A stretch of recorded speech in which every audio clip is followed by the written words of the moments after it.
29 games down. It's game number 30 for both these teams in the Corn Belt League Championship. The 2-seed Omaha Haymakers take on the 8-seed, the Omaha Black Sox, here in Iowa Western Community College. Over the Reavers as these two teams meet for the final game of the 2026 summer here in the Corn Belt League. Alongside Mike Knockenauer, I'm Arnaud Fokerall. Mike, these two teams have had two very different paths to get here, but they're here, and that's the important part. Absolutely. The Black Sox trailed 9-1 on Sunday in the new format play-in game with 9 teams this year.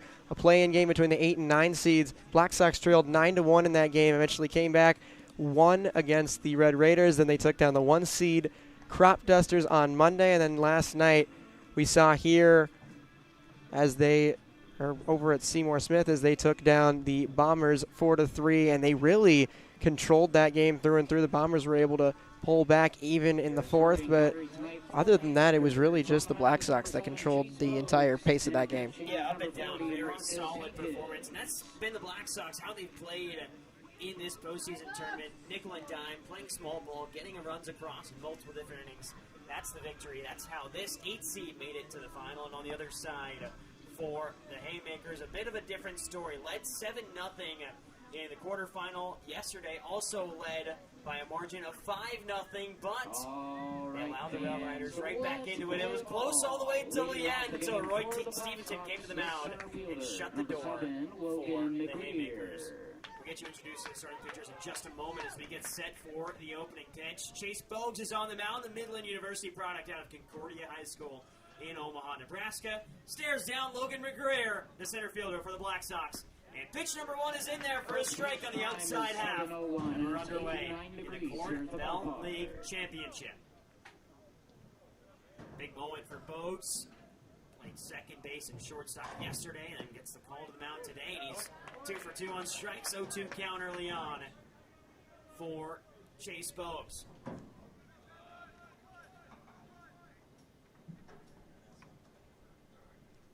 Here's the 0-2. Just missed it low.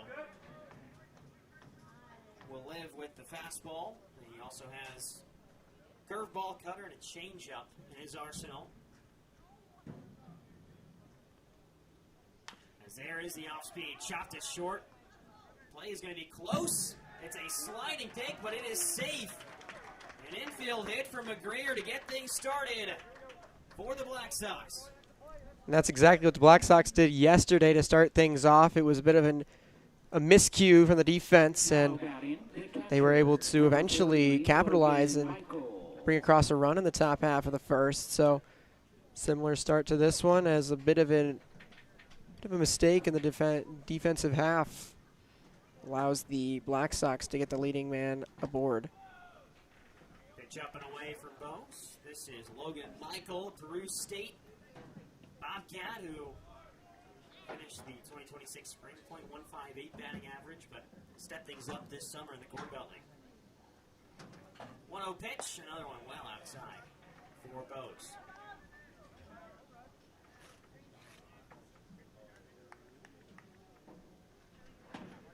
Bogues on the summer, 23 2/3 innings pitch coming into today. He started now his 4th game out of 7 appearances. Fires in a fastball for his first strike of the at-bat, 2-1 count. Yeah, Bogues, a two-way player. He's also going to bat on the 9 slot here for the Haymakers tonight. He's batting .750 from the plate this tournament. Another one outside, 3-1 count for Bogues.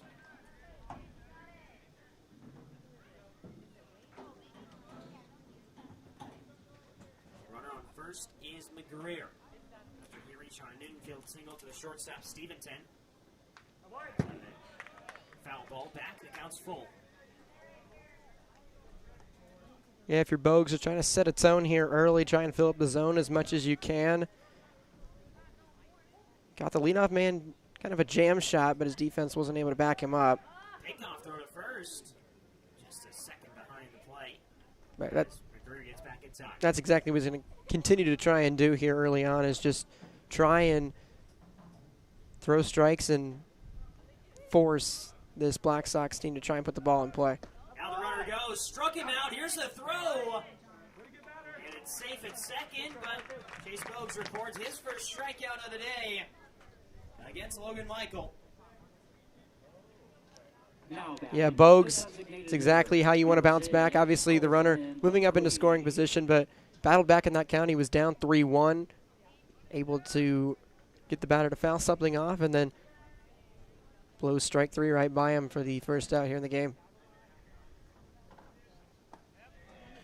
Just missed the first pitch of the next at-bat outside Colton Blakely.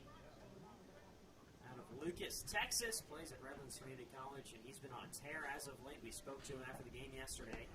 Check swing.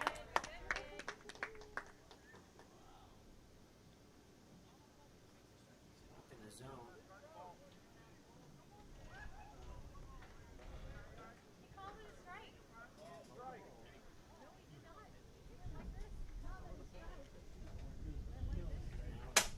Here's the next pitch after the check swing from Blakely. Fouled back.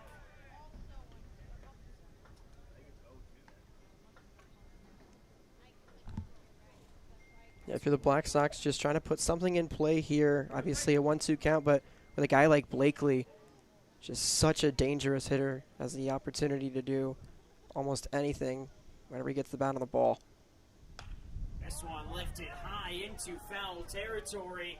That comes off as it's being chased down, and it bounces in the turf. Long run for Tranel, the first baseman. He didn't play yesterday, but gets the nod at first today. Now 2-2 count. Yeah, definitely a much different ballpark here at Iowa Western. Some of these guys used to the extra grass and foul ground that Seymour Smith may have to offer. But in terms of down the left and right field lines, pretty similar dimensions, but might play a little smaller than Seymour Smith. Swing and a miss. He got him again. 2 consecutive strikeouts for Chase Bogues. And it'll bring up the cleanup hitter, Cale Belfrage. As Bogues, after giving up the infield single, that really wasn't his fault. Rears back and fires 2 strikeouts. Keep the Haymakers in prime position defensively.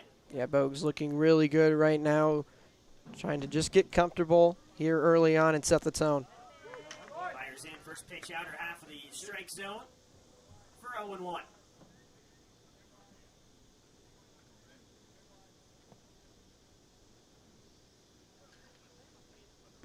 This one misses low and away.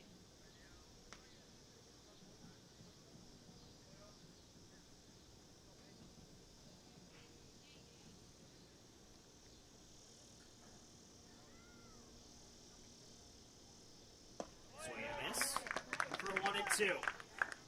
And really, Bogues is just living and dying by the fastball, just forcing the hitters to swing and finding his spots. Yeah, it's really worked up to this point. Not a lot of contact off of that fastball. Here's the 1-2. In there. Strike 3 looking. Chase Bogues strikes out 3 in the top of the first. And we head to the bottom of the first. Time at 0-0. No runs on 1 hit, no errors, and 1 man.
Welcome back as we begin the bottom of the first. Haymakers have Sonny DeGilio, Quentin Gustafson, and Roy Stevenson due up as we take a look at the pitching matchup between Bogues and JT Druba.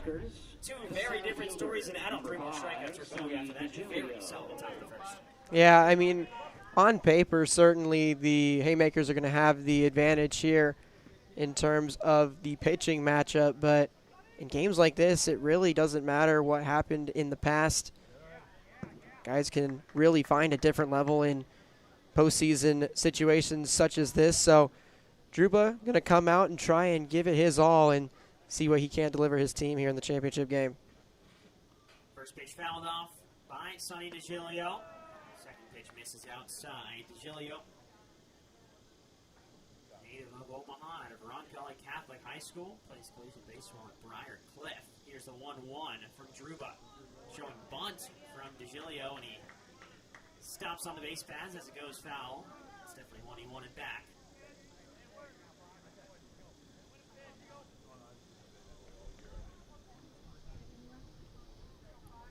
DeGilio will step back in behind to the count, 1-2. Here's the pitch from Druba. Outside for 2-2.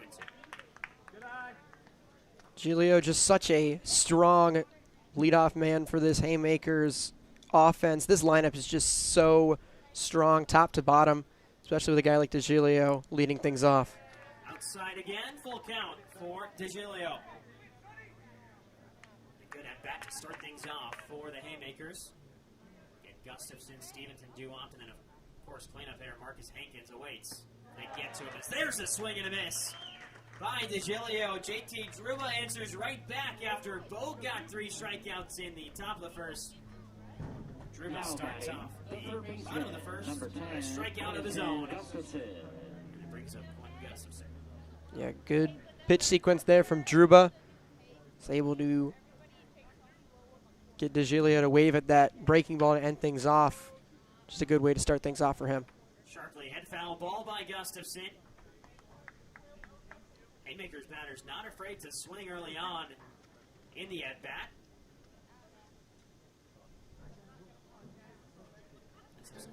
Collegiate baseball at McPherson. Here's the 0-1. Inside and caught him. Gustafson tried to duck out of the way. It still rolled off his back, and that means it's a base runner for the Haymakers as Gustafson will take first on that by pitch. Yeah, if you're Gustafson, you're going to be more than happy with that early game situation. Just trying to get something going, just get the ball rolling. Even if you're not able to bring across any runs, just putting base runners out there helps your offense start to kind of find a flow. Outside half for pitch number 1 against Roy Stevenson, Millard South product. As Druba looks back at first. Runner on first is Gustafson. This one sharply hit to right, it falls fair. And Gustafson gets on his horse. Rounding third, they hold him up at third base. A stand-up double for Roy Stevenson, who came in, closed out yesterday's game with 3 strikeouts and starts this one with a sharply hit double and 2 runners in scoring position for the Haymakers. Yeah, exactly right, Arnav. He's picking up right where he left off last night. Stevenson striking out the side to pick up the save in last night's semifinal, and then opens things up here in the first. First time he comes to the plate today, just rips a double down the line. Puts 2 guys in scoring position here with just 1 away for the man we raved about all of last night.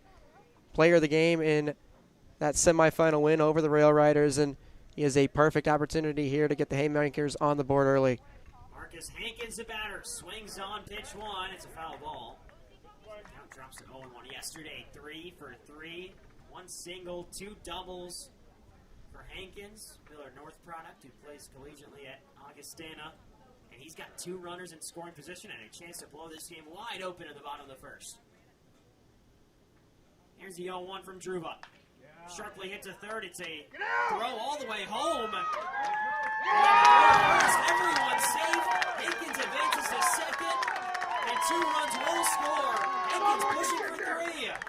And Hankins will get there. A single turned into 3 bases for Hankins, and the Haymakers with a 2-0 lead. Yeah, that's just a questionable decision there from Cizik. I understood what he was trying to do. Fires home, trying to get the guy, but trying to get Gustafson coming in from third, but just a little bit offline. And then Michael behind the plate still tries to fire down to first to get Hankins. That throw off the line as well, and just a disaster here for the Black Sox. But exactly what the Haymakers were trying to do in a situation like that, just put the ball in play and force the defense to try and make a play. And just like that, 2-0 ball game. So Hankins reached first on the fielder's choice, and then the error pushes him all the way to third. As this one high into right field, long run back, tracking it down and gloving it is Winks. As Hankins will jog home. The small ball works out for the Haymakers to clear the base paths and add another run. It's 3-0 for the 2 seed. Yeah, it's the perfect start here at this point for the Haymakers. Able to bring across 3 runs already. Maybe not the most pretty baseball up to this point, but in a game like this, you're not going to complain how you're able to manufacture runs, and just couldn't ask for a better start if you're the 2 seed. Check swing for Lane on Drew. Yesterday was over at first. Today he's the extra hitter because Chase Bogues will pitch and hit for this Haymaker side. And on Drew bounces this one over to first, an easy grab and step for Ziegler, but the damage is done. 3 runs in the bottom of the first. The Haymakers with the lead heading into the second inning. Right here, you're watching Championship Day in the Corn Belt League on the Corn Belt League Network.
First baseman, number 11. Welcome back. The Haymakers poured on 3 in the bottom of the first. And now it's time for the Black Sox to try and answer back after Chase Bogues had 3 strikeouts in the top of the first inning. Up steps Isaac Ziegler for the Black Sox. First pitch drops low and off speed for Bogues. And Ziegler's ahead in the count, 1-0.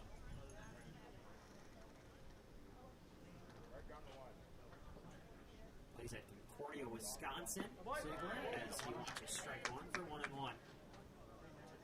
Native of Post Falls, Idaho. Idaho not the furthest hometown we'll see today. As this one roped right to the second baseman, Johnson, who makes the catch. And Trip Johnson retires batter number 1. And up steps Charlie Dunbar. And we just mentioned that Idaho's not the furthest. That's because Charlie Dunbar is from Honolulu, Hawaii. I have to imagine the weather there is probably a little bit better than it is here. It's definitely, certainly less humid. But, I mean, it's just really cool to see guys like Dunbar coming all the way from Hawaii. Just kind of really shows how much this league has grown over the years. And already up to 9 teams. I mean, future of this league certainly bright. This one popped high. It'll roll into foul territory. On visitor side.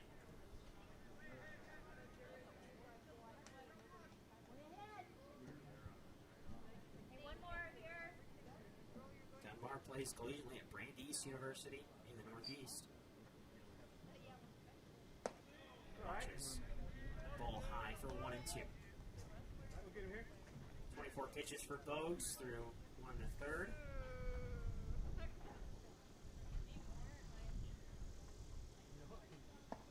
That one off speed just missed the outside of the plate for 2 and 2. But with an 0-2 count now, you've used those throwaway pitches to try to get him a chase. Bogues will fire back into the zone. These next couple of pitches. Swing and a miss, he got him. Strikeout number 4 for Chase Bogues. And the Haymakers pitcher is dealing early on for the 2 seed. Yeah, Bogues really comfortable with that fastball up to this point. He's tried to work in that cutter, that curve, and that changeup, but nothing has worked for him better than that fastball up to this point.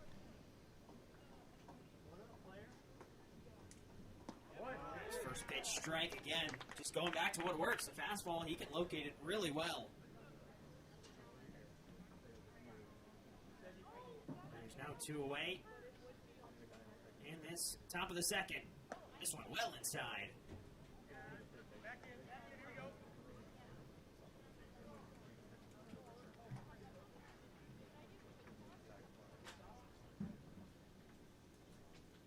Cody Cizek watches another ball low for 2 and 1. Cizek came in to score what ended up being the winning run yesterday. Bombers tied the game in the bottom of the 4th, and then Cizek came across in the top half of the 5th on a wild pitch, which ended up being just enough to give the Black Sox the win that got them to this point. Spent some time with multiple teams this season. Here's a 3-1 from Bogues on Cizek. Straight back into the netting. Full count. Cizek played his high school ball at Papillion La Vista South, now at Northwestern College. It's been all around in the lineup as well. As he'll watch ball 4 outside and take first base. So the Appio product will hit over to first. And it brings up Christian Wanks. Christian Will Wanks. be followed by Dylan Wanks, who's in the on-deck circle. Both of them play at De Anza Community College. It is Christian Wanks, the second baseman, up first for the Black Sox. Runner on first is Cizek as another off-speed misses for Bogues. That's really the only thing that Bogues has struggled with up to this point, is trying to mix his other pitches in. Something he's going to need to work on here to try and maintain this lead here for the Haymakers. They've got most of the momentum up to this point. It's hard for them not to with how that first inning went, but if there's anything that Bogues needs to be focused on, it's trying to mix in the rest of that arsenal. This one shut up the gap between short and third. And it's now 2 runners on with 2 outs in the top of the second inning, and it brings up bottom of the order Dylan Wanks to follow up Christian Wanks. And that's what these Black Sox need to start doing, is just piecing together a couple good at-bats. Cizek with the walk, and then Wanks able to reach on the single, but still already 2 away here. Check swing, that foul was off well into the path between the baseball field and the softball field here in Council Bluffs. Cizek's on second, Christian Wanks is on first, and Dylan Wanks at the plate. Bogues, another big swing from Dylan Wanks. It's now 0-2, and this gives Bogues some pitches to try and locate that off speed in the zone. He's done a good job up to this point. Obviously, we'll mention it over and over with the fastball now. An opportunity here to maybe try and get a little more comfortable with his other stuff. Instead, he throws fastball. It's going to bloop into right field, and it stays fair. 1 run will score as a double for Dylan Wanks, who then stepped off, and they got him at second. A base running error after a bloop by Winks. One run does score for the Black Sox. We'll head to the bottom of the second. 3-1 lead for the Haymakers. You're listening and watching to Corn Belt League Championship Baseball here in the Corn Belt League Network.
For the Haymakers, the second Bottom of the second for the Haymakers, who have a 3-1 lead after a couple of good hits from Roy Stevenson and Marcus Hankins in the bottom of the first. It brings up Trip Johnson for his Haymakers side. Just graduated from Gretna High School, headed to York University to play, and he'll chop this one over to right field, and it's a simple grab for Dylan Lanks. And a quick out for the pitcher, JT Druba. Yeah, if you're Druba and the Black Sox, just trying to keep this game where it's at right now is the main focus. Obviously, less than ideal, giving up 3 runs in that first inning, but able to get back 1 in the top half, and it's the reason they play 7 innings instead of 1. Still a lot of game left here between these two teams. John Primer up to bat. He didn't play in yesterday's semifinal. Right fielder for the Haymakers side out of Brownell Talbot, also another recent high school graduate. And he'll chop one over to short.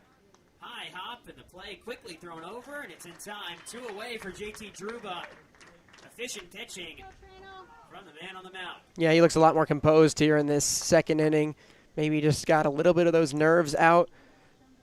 It was his defense that maybe let him down a little bit in that first inning. Wasn't the strongest performance from the man on the mound, but his guys behind him got to do a better job as well. And Tranel eats it.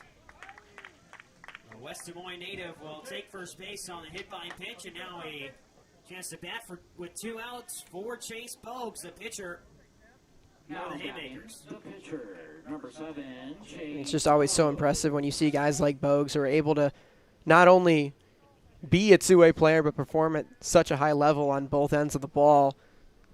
Bogues just anchoring this Haymakers squad and this lineup that has been one of, if not the most potent offense in the Corn Belt League throughout the season. In and out of the hands of a fan in the stands here. You could hear the groans and the moans as people around him just so disappointed. Oh, on count for Bogues, who's got a runner on first, and Noah Tranel. Inside, Bogues didn't get hit, but that one was not too far away from him. So 1-1. And just like the Black Sox got some 2-out hitting in the top of the second, a chance to do that as Bogues chops this one right back to Druba. And the throw is in time. Quick work for Druba. He does give up 1 base runner on a hit by pitch, but other than that, no damage done on the scoreboard. It remains 3-1 Haymakers as we head to After the 2 top of the innings third. of play, the Haymakers 3, Black Sox 1.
welcome back inside Leading off the top of the Council third Bluffs, inning Iowa, for the the side of the Black Corn Belt League Sox. Championship. And here's a quick look at how these two teams got here. The Black Sox had that extra play-in game, got the victory.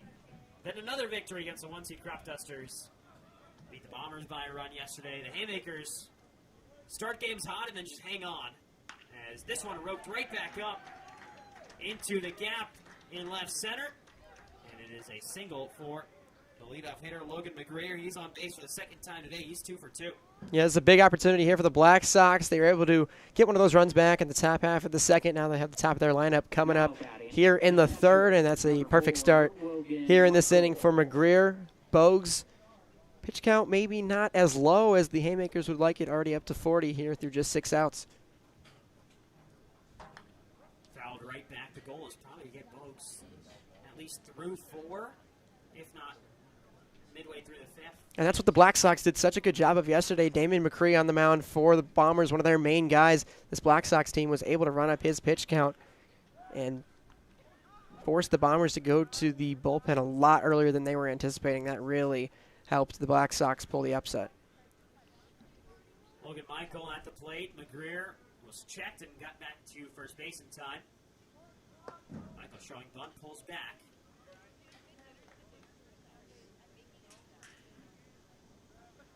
Count is 1-1 for Michael.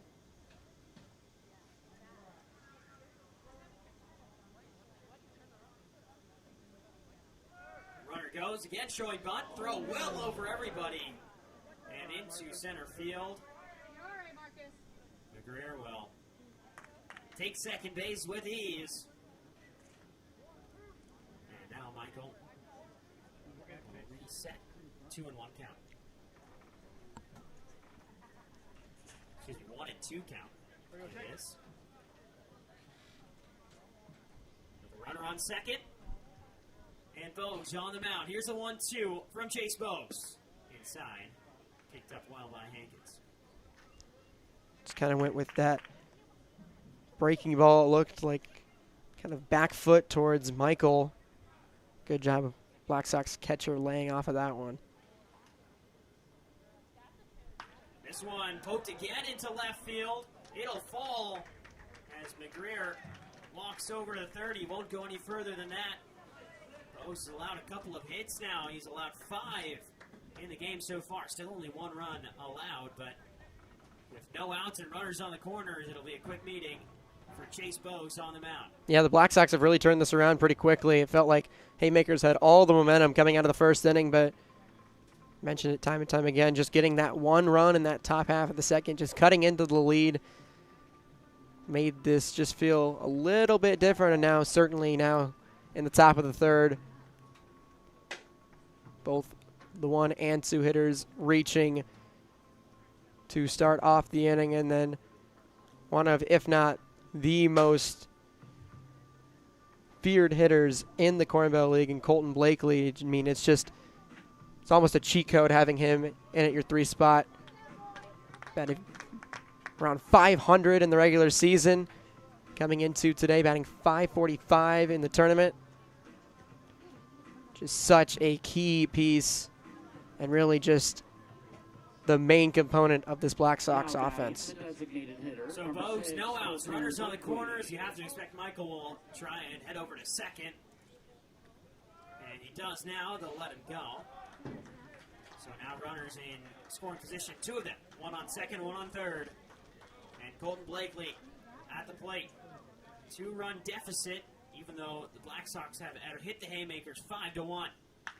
And Blakely lifts this one high into left field and deep into left field. And it is over the wall. A 3-run shot for Colton Blakely. And just like that, the Black Sox have a 4-3 lead.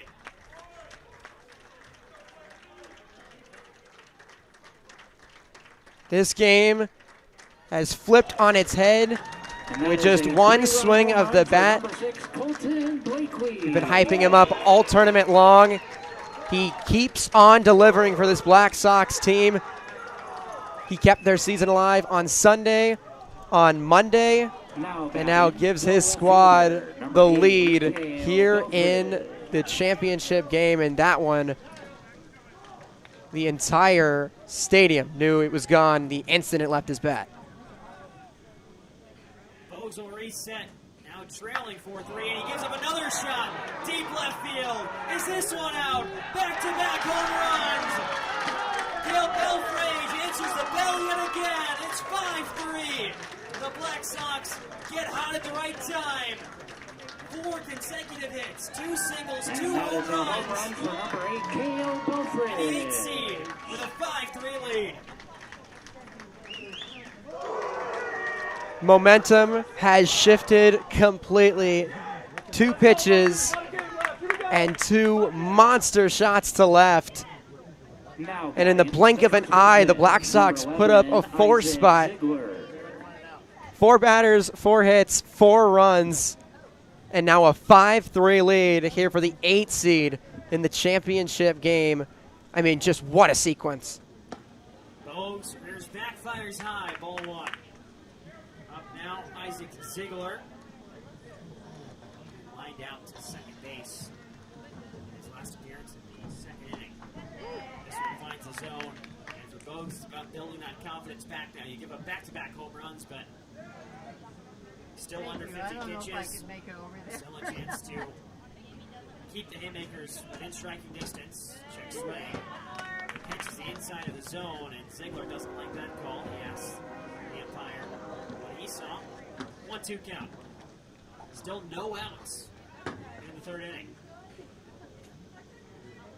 And Ziegler swings and misses in the dirt. It's a throw over, and Bogues finds the strike zone and finds a strikeout again for the first out of the 3rd. I mean, that's exactly what Bogues needed to do, kind of had to do. Now Obviously, the shortstop, number 17, Charles momentum Salazar. shifting completely towards the Black Sox. Was unable to record an out in the inning before the Black Sox brought across 4 runs, but Bogues just taking it 1 out at a time, just trying to regain control here in this game. Gets a swing and a miss on Dunbar. Struck Dunbar out swinging last time up. And he's got the 0-1 advantage. Fired another fastball. Dropped a bit at the end. 4-0-2.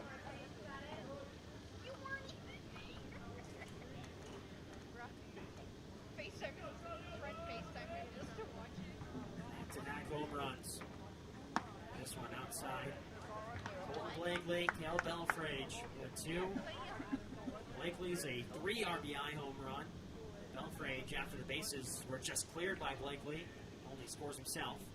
As this one sharply to first, through the legs, still a play to be made, and it is made as Dunbar went diving in head first, but first baseman Trammell does the job. Yeah, for the Haymakers, just keeping this at 5-3 is your main concern right now. Number 9, Cody Season. Feels like the message of this game is just completely inverted. It used to be after the first inning for the Black Sox, it was keeping your head on straight. There's a lot of game left, and now it feels like same message going through that Haymakers dugout. There is a lot of baseball left, so got some time in the 7-inning format. Bogues gets ahead in the count 0-2 with 2 away. More taster, go, bud.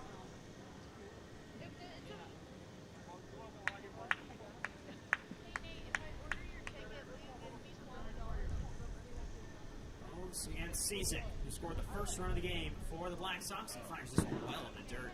Tried to touch too much on it and let go of it way too late.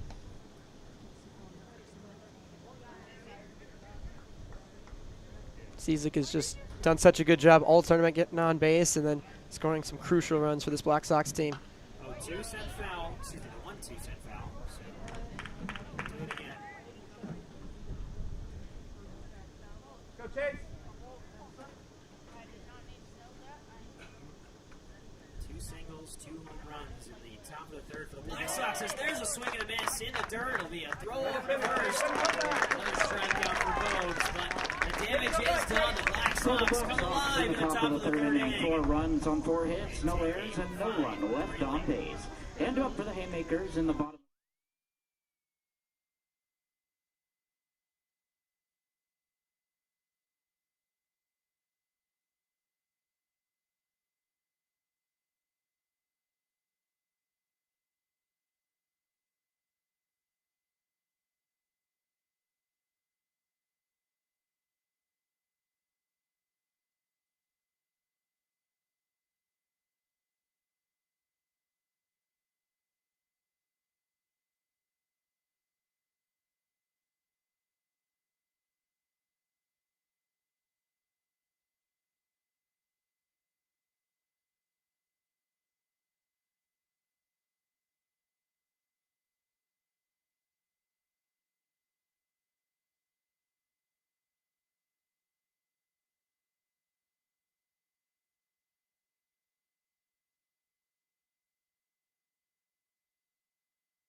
back at Iowa Western after the Omaha Black Sox found 4 runs in the top of the third. 2 home runs, a 3-run shot by Colton Blakely, and then Cal Belfrage follows Leading it up off with the bottom of back-to-back the third inning homers. for the Haymakers, the center fielder, number 5, Sonny It was a DeGilio. 3-1 deficit into a 5-3 lead. Up steps top of the order, Sonny DeGilio, a lefty for the Haymakers. He swings at the first pitch, a little blooper in the left, and it's going to fall. For a leadoff single for the leadoff man. Struggled to get on base in yesterday's semifinal and the first at bat today. He struck out swinging, but good response by DeGilio and the Now Haymaker batting, offense. the third baseman, Could use the number momentum. 10. Exactly Gustafson. what they needed to start this inning. Obviously, might be a little bit rattled after that 4 spot in the top half, but got your top of your lineup coming up. One of the best offenses in the league all season long. Needing to answer the call here, but we'll continue to say a lot of game left here. 7-inning contest here in the Corn Belt League. But so far, plenty of action here in this championship matchup. Big swing and miss by Quentin Gustafson. Runner on first is DeGilio.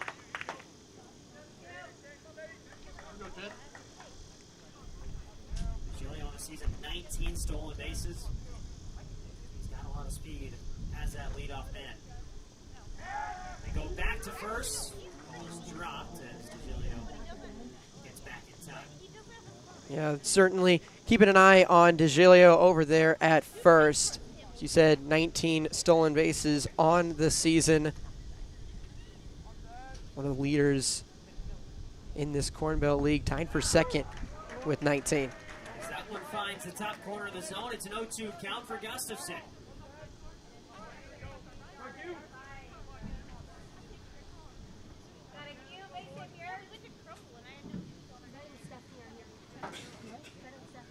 DeGilio on first.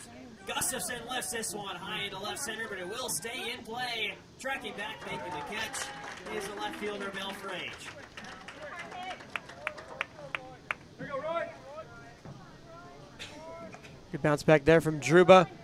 Now batting, the shortstop. It was number Gustafson who 12, got a good Roy piece of Stevenson. contact on it, but just lifts it a little too high in the air.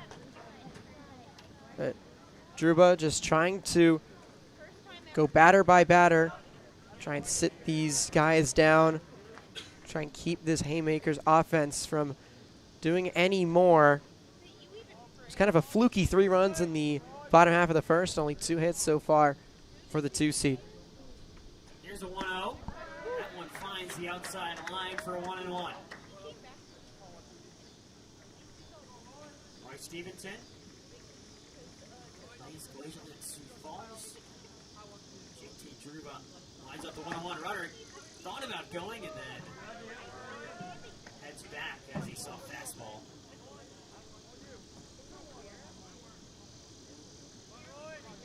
DeGilio will step back off. They look back at DeGilio. This one off speed, catches the outside line again. 4-2 into Druba's really found the off speeds. Well, right, in here.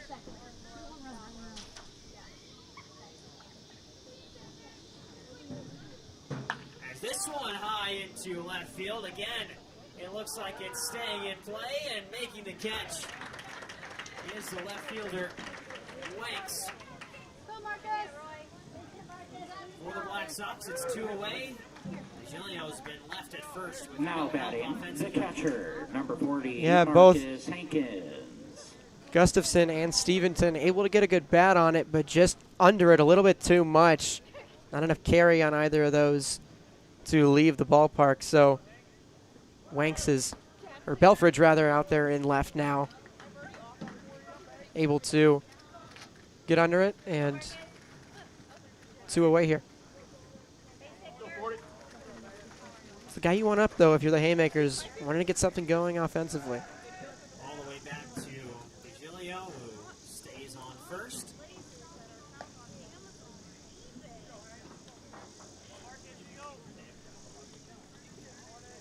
Hankins resets, 2 away, runner on first, tying run at the plate. So a long way to go in this ball game. And Hankins chops this one into right center. Long track, Belfridge is there, and he'll make the grab. The Black Sox will take a lead into the For the top of the inning Haymakers, for the in the first bottom of time the third today. inning, no runs on one hit, Holding no the errors, and Haymakers one man scoreless in the left bottom on of the base. third. After 3 innings of play, the Black Sox 5, Haymakers 3. And up for the...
The top of the fourth inning for the Black Sox.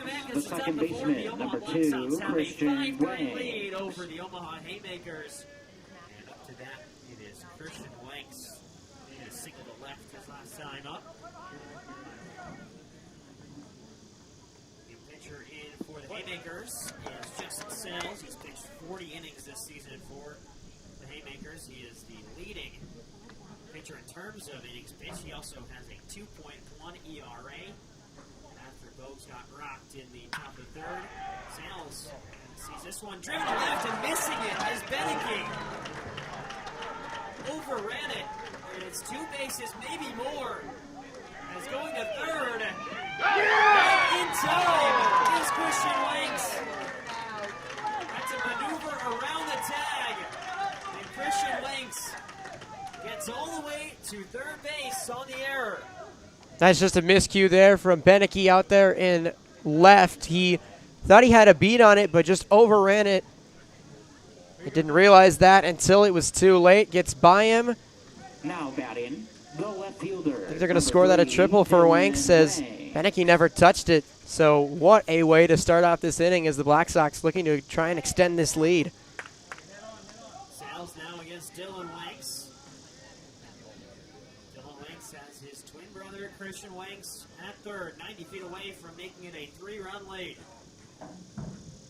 Big swing and a miss. And Sales is ahead to count 0-2.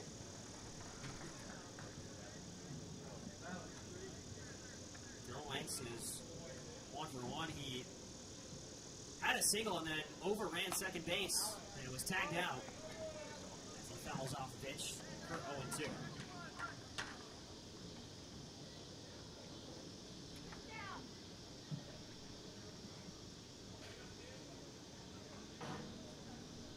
Sun score here in Council Bluffs. Sails the 0-2 pitch again.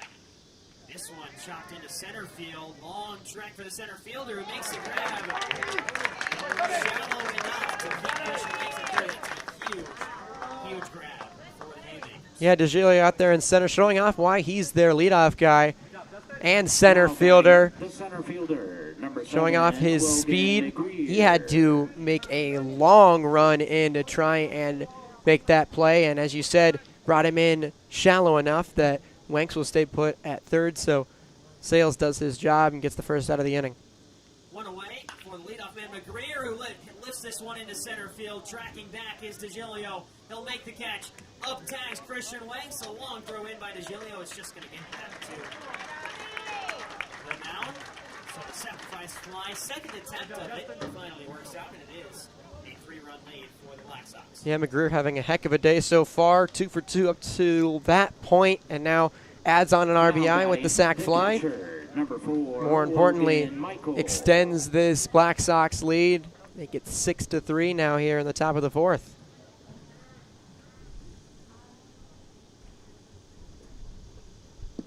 As this one low and away, or low and inside, I should say, on Logan Michael. He also hit a single to the left his last time up.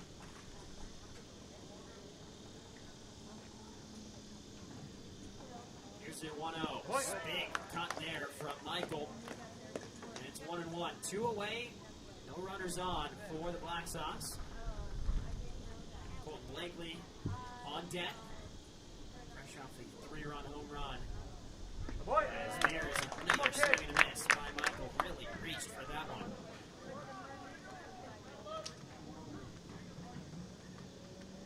If you're the Haymakers, you do not want Blakely up here in this inning.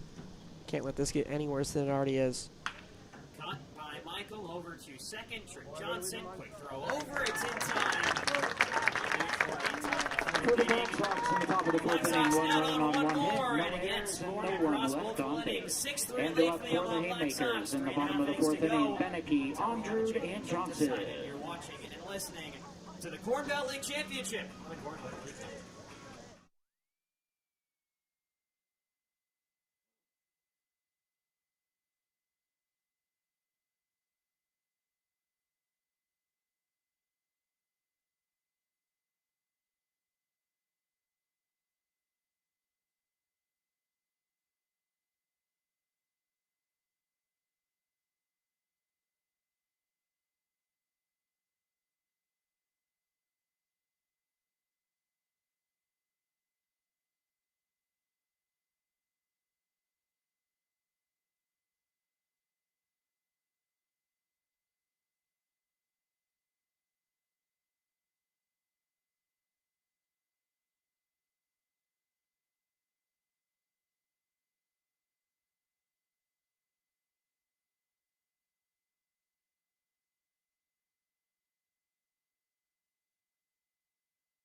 Bottom of the fourth here in the Corn Belt League Championship game. The 8-seeded Black Sox with a 6-3 advantage.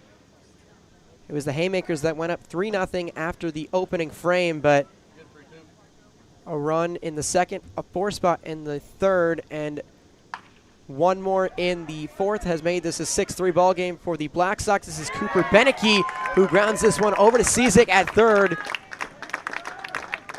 Throw off the line over there at first. Beneke in time. Get a ruling on that here shortly. Will most likely be an infield single for Beneke to open things up here in the bottom of the fourth. That's exactly what the Haymakers needed After giving up another run in the visiting half, they find themselves at a 3-run deficit. Tough play to make there for Cizig at third. He's coming across, and although he is closer than third base is, sometimes he's just not used to making that throw at that distance. Now here's Lane Andrew. He'll poke this one into right. That one's going to drop in front of the right fielder, Belfridge. So 2 pitches and 2 singles and 2 base runners here for the Haymakers as they will quickly bring the tying run to the plate. Small baseball work for the Black Sox. Now the Haymakers just poking and prodding their way into some Now base batting, runners. the second baseman, number 4, Tripp Johnson. Players along the base pass, and now you can really get into the small ball, see if Tripp Johnson can lay down a bunt, move the runners out of a force out as well. Tripp Johnson, the 7-hitter, 0 for 1 on the day, lined out to right field back in the second. So he is up to the plate. He will show bunt. A breaking ball from Druba misses low for ball 1. Very efficient outing so far from Druba Only, as well. only 37 pitches up to this point. A little bit of defensive shifting out in the outfield. Get to that in a second. This one pushed up the line by Tripp Johnson. It's going to trickle foul over on the right side. He's trying to push it up the first base line and advance both runners into scoring position, but that one will just go foul. Cale Belfridge is now in center for the Black Sox, and McGreer shifts from center over to right. Black Sox have made a couple changes out in the outfield. Now 1-1 at the plate. Here from JT Druba to Johnson. This time he'll get the bunt down in fair ground. A good bunt from Tripp Johnson. The sacrifice does its job. Both runners moving up 90 feet. Now 1 away here in the bottom of the 4th. Yeah, really good work after Tripp Johnson saw the last one. Honestly, probably could have made it to first base. Now batting, on the the last right one he made, fielder, but number 36, Ziegler saw John the spin on it. Brimmer. And let him roll out of play into foul territory. So smart play by Ziegler. But Johnson forgets about it. Puts a great bunt down straight back to the pitcher's mound. It's an easy decision for the outfield. Here's John Primer, the right fielder, stepping up to the plate. 0 for 1 on the day. He grounded out to short back in the second. Runner on second and third here with 1 away, and now Buddy Mercado is going to come out and have a quick conversation with his starting pitcher, and it looks like the rest of the infield will join them as well. I don't think it's a moment to change here. Yeah, you're only up by 3, but Druba's been efficient. He's only at 40 pitches now as well. Looks like there may be at least some action over there in the Black Sox bullpen. Whole infield convening on the mound, rallying around their guy on the mound. Looks like Druba will remain on the bump. As you said, only 40 pitches up to this point, through 3 and a third. Zane Stark is the pitcher that was warming up for Western College Friday. Recent addition to the Black Sox side. So after the meeting, it's a 1-0 count here to Primer. This one going to be ripped down the line past the outstretched glove of Ziegler at first. Into scores Beneke. Right behind him is Hankins, or that's Andrew rather. It's a 2-run single for John Primer. Make it 6-5. Black Sox as the Haymakers, but within 1. Just can't get comfortable in this game, and Ziegler saw that one a second too late. He gets past his outstretched glove. Really well worked hit by Now Primer. batting, the first 2 baseman, RBI number single 6, Noah for the Tranel. recent Brownell Talbot graduate who's headed to Briar Cliff in the fall. Puts the Haymakers right within striking distance and a tying run on the base paths. That brings up the first baseman in Noah Tranel. First pitch he sees is a breaking ball that catches the upper part of the zone for strike 1. Tranel was hit by a pitch back in the second. Now up here with a runner on and 1 out. That second pitch, a breaking ball that tails away out of the zone. 1-1 the count.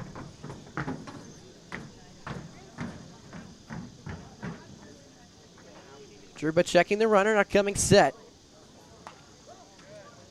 Pitch is going to be fouled back to the netting. 1-2.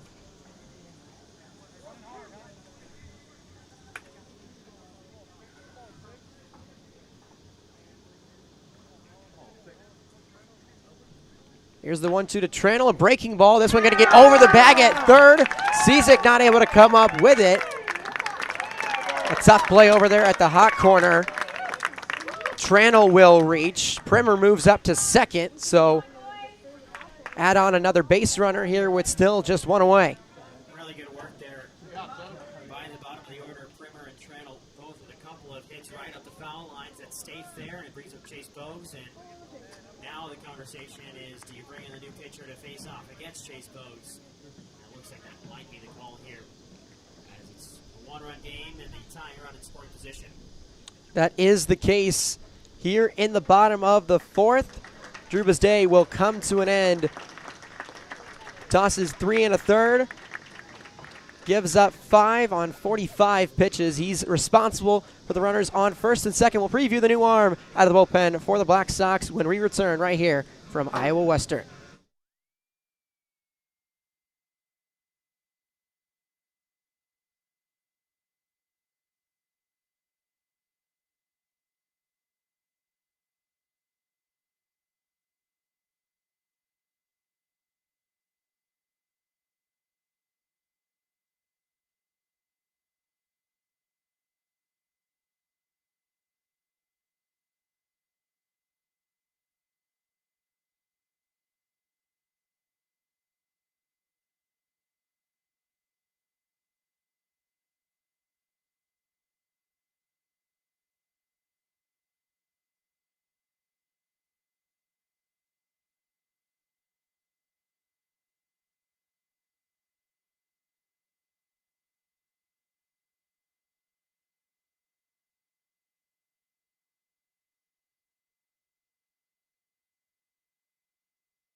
New arm out of the bullpen here for the Black Sox. It's Zane Stark. Arnav, what can you tell us about the new pitcher here from Ponca High School? Please. Now pitching for the Black Sox, number 21, Zane Stark. Now batting, the designated hitter, number 7, Chase Bogues. 5.26 ERA, 49 2/3 innings pitched. He actually threw 105 pitches against Midland, which is featured very heavily on this Haymakers side. As a wild pitch. And so it's a pitcher that these players probably know pretty well from seeing him throw 105 pitches against them on April 16th of this past spring season. Especially the man at the plate in Chase Bogues. Man out of Midland. First pitch from Stark got past Michael. Got to the backstop. Tranel moves up to second. Primer moves up to third. So tying and go-ahead runs now in scoring position here for the Haymakers in the bottom of the fourth. Second pitch from Stark. Bit of a sweeping motion on that. Breaking ball. Misses inside. 2-0 to Chase Bogues. Bogues did not hit in that game against Northwestern, so he has not seen Stark in college. This one going to be chopped over left side. Fielded by Stark. Throw up the line. Going to be wide. It pulled Ziegler off the bag. Was nearly an issue up there at second. Tranel came way off of second base while Primer stayed put at third. I mean, that was far too shallow for the man over there at third to think about trying to score. Now batting, Right. Stark unable to complete the throw over there to first. Loads the bases here for the Haymakers with one away. Now top of the lineup here for the 2 seed. Trying to claw themselves right back into this one and maybe retake the lead. First pitch to DeGilio is outside for ball one. 1 for 2 on the day.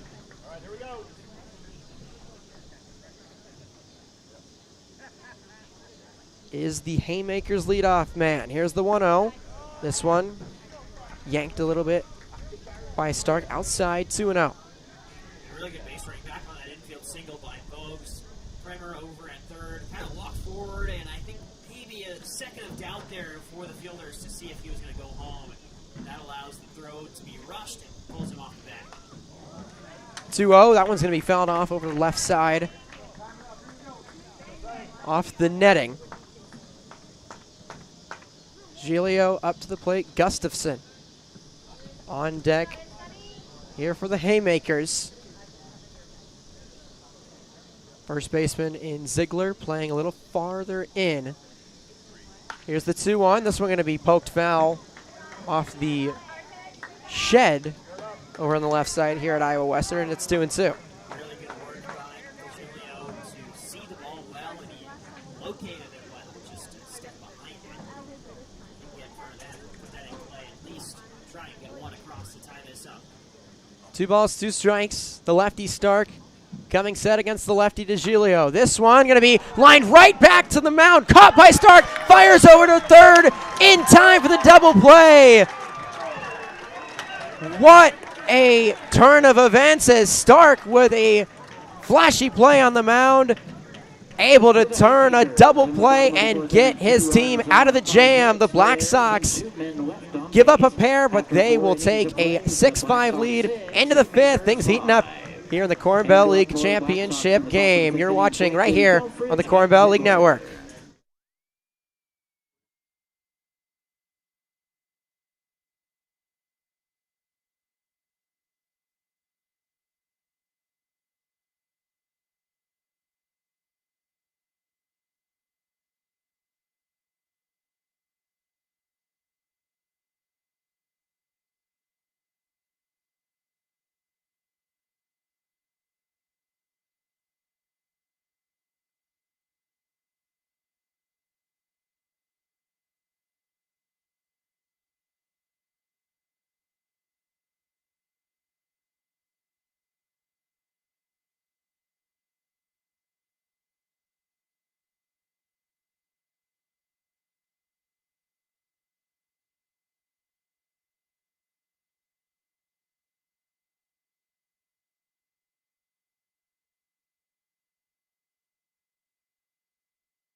Haymakers bring across 2 and then load the bases in the bottom of the 4th. But then a flashy play on the mound by Zane Stark out of the bullpen. Able to get the Black Sox out of the inning and escape with the lead. We head to the 5th here at Doc Ross Field at Iowa Western Community College. Corn Belt League Championship game here in 2026 between the 8-seeded Black Sox and the 2-seeded Haymakers. It's 3, 4, and 5 due up for the visiting Black Sox. Here in the top of the 5th, it's Colton Blakely, the designated hitter, who had that electric 3-run shot that gave the Black Sox their first lead of the game. Swinging here on an 0-1. This is going to be skied into center. It's DeGilio out there to make the grab, and a quick first out here in the top of the 5th. A defensive change for the Haymakers. Chase Bogues, he started the game on the mound for the Haymakers, now out in left. Good contact again there from Blakely. Caught a good bit of the ball and just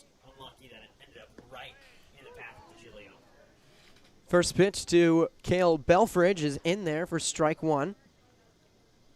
Belfridge 1 for 2 on the day. Went back-to-back with Blakely. A solo shot of his own back in the third. Takes a ball outside to even the count at 1 apiece.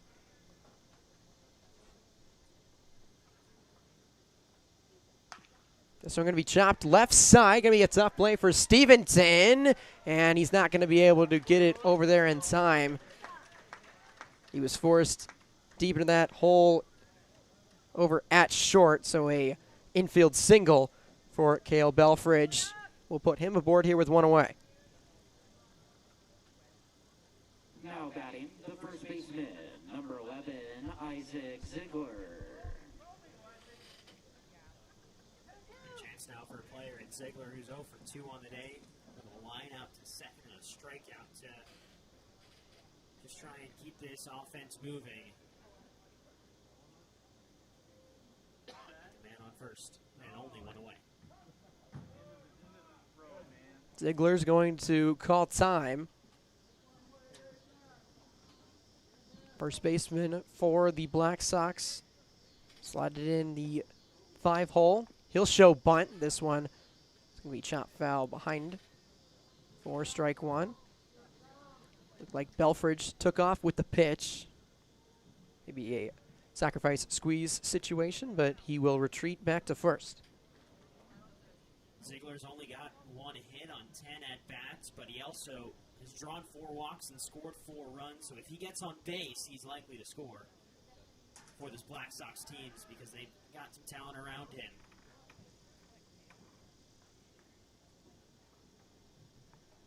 Sales, the lefty, will check Belfridge back at first. Ziegler, lefty as well at the plate. 0 for 2 in today's contest up to this point.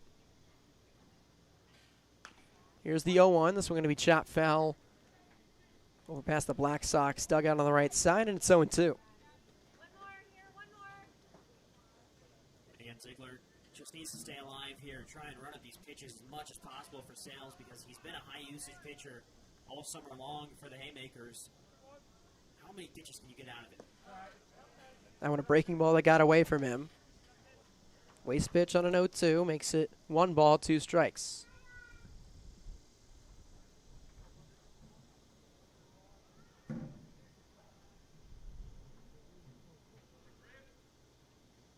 Sales. Another one that just got away from him. Looked like another breaking ball that didn't leave his hand quite correctly. He'll go back to the rosin bag behind the mound. Man on first for Ziegler. Here with 1 away, top of the 5th.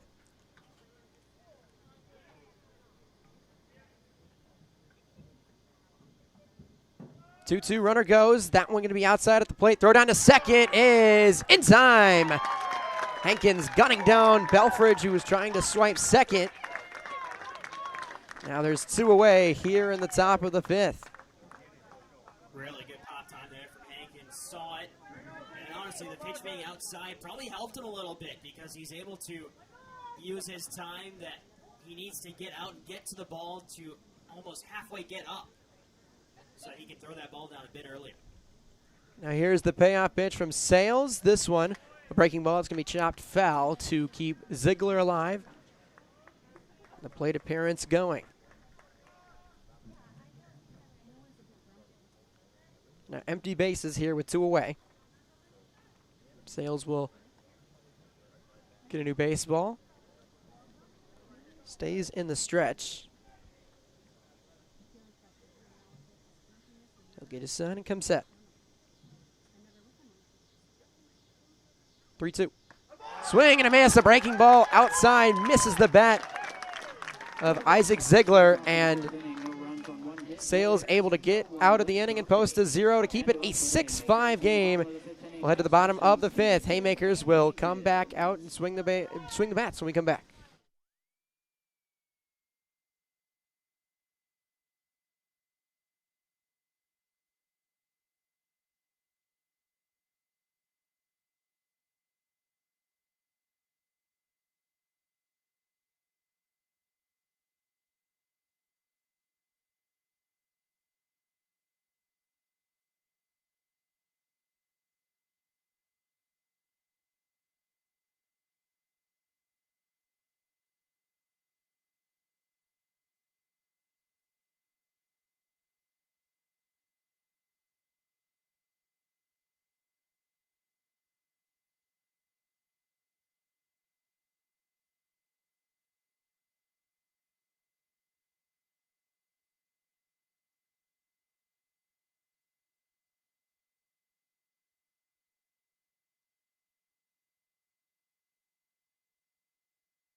6-5 ball game.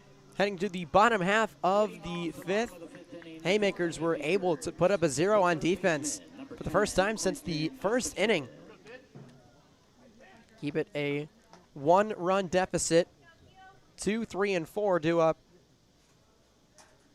Here for the 2-suited Haymakers, Zane Stark back out there in relief. First pitch to Quentin Gustafson. It's a breaking ball that catches the inner part of the plate for strike 1. Really important inning here for the Haymakers. You've got the heart of the order up. This is exactly who you want in a moment like this when you need a run to tie it up, because this could be their last time up if things don't go the way of the Haymakers. Another breaking ball this time starts outside and tails in to paint the outer part of the plate for strike 2. Gustafson 0 for 1 so far today. It's hit by a pitch in the first, came around to score, then flew out to left, back in the third.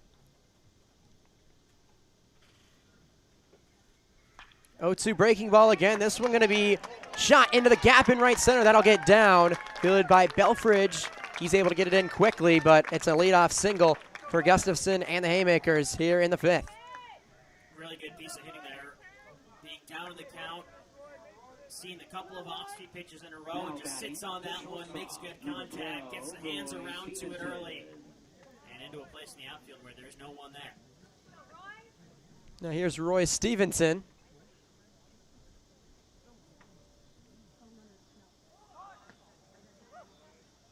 This one misses. Showed bunt for a second, but pulled back. Stevenson 1 for 2 on the day.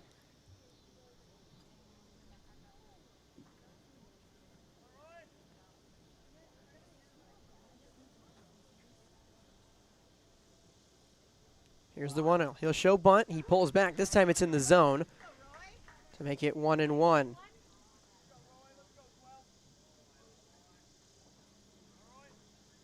Stevenson struggled throughout the tournament up to this point. His first hit of this postseason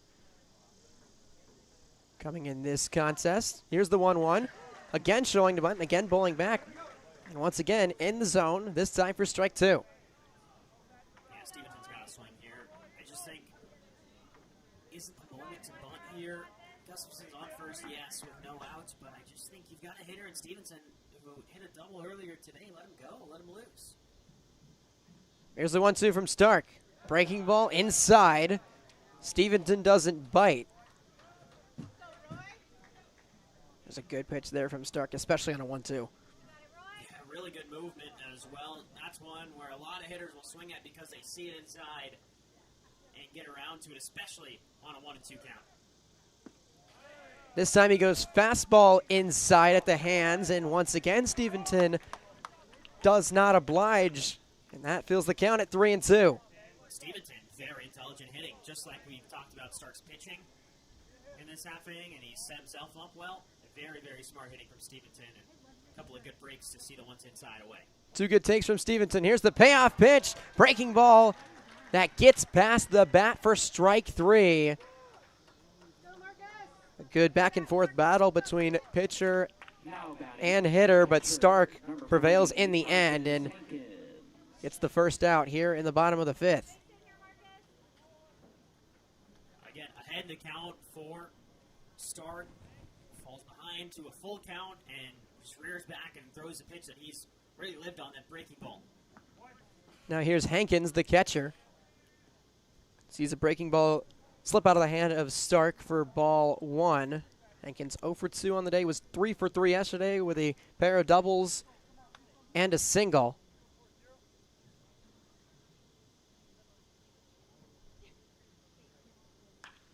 (1-0) skied into right. McGreer has the beat on it, camping underneath of it. 2 away. Yeah, that's one off the bat. It sounds really pretty. Just didn't have the right angle for Hankins. Still got a lot of good distance on it, but keeps Now running batting. in Gustafson at first. The left fielder, number 32, 2 away. Cooper Beneke. Big moment here for Beneke.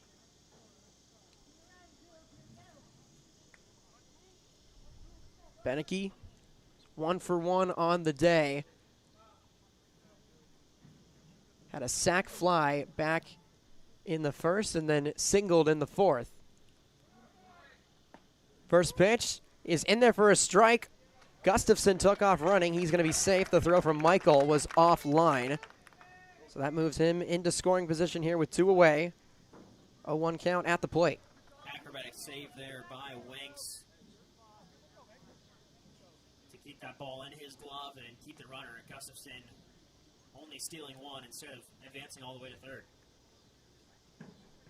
That's Gustafson up there at second. Beneke at the plate.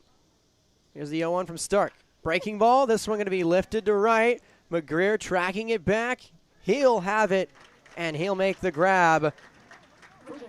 So Stark able to retire the side and put up another 0, which keeps this a 6-5 game. We'll head to the 6th here in the Corn Belt League Championship game.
Coming down the home stretch here in the Corn Belt League Championship game, it's the 8-seeded Black Sox with a 6-5 advantage. As Charles Dunbar, the shortstop, will come to the plate here to lead things off in the 6th. Justin Sales back out there for the Haymakers. First pitch is a fastball that misses outside for ball 1.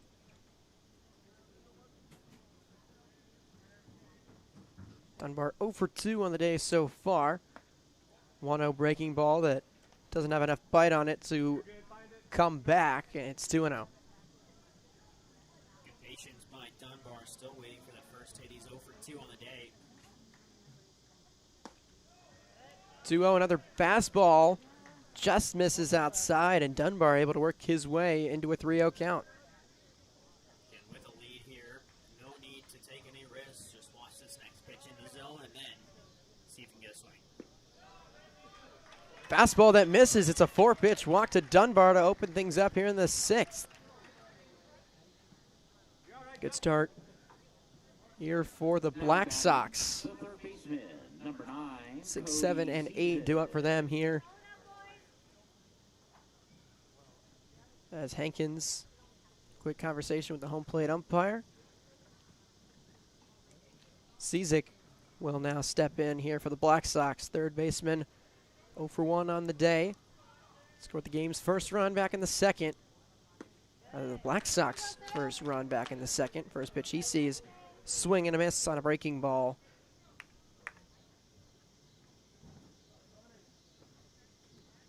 Dunbar's only got 3 stolen bases on the season, so I don't think we're expecting him to take off anytime soon, but maybe if the opportunity arises, why not? Sales will at least give it a thought as he fires over to first. Dunbar not getting too much of a lead over there at first.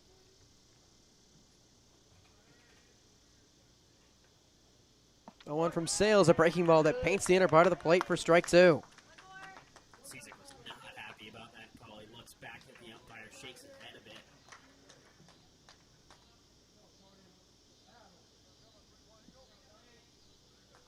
Runner over at first, no one out. Top of the sixth. Runner goes.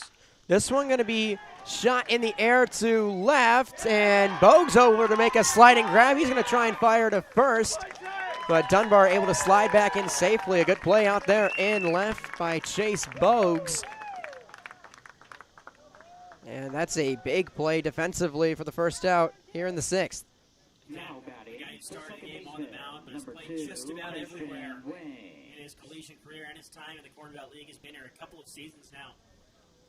Just continues to find ways to make plays and make an impact on a team. Now Christian Wanks, the second baseman, 2 for 2 on the day. First pitch he sees, tries to lay down a bunt, misses his bat for strike one. Good awareness by Dunbar as well. They recognized that Bogues was going to get there in time and started the trek back to first because Bogues immediately after the catch was up and gunning for first. This one in the air to left.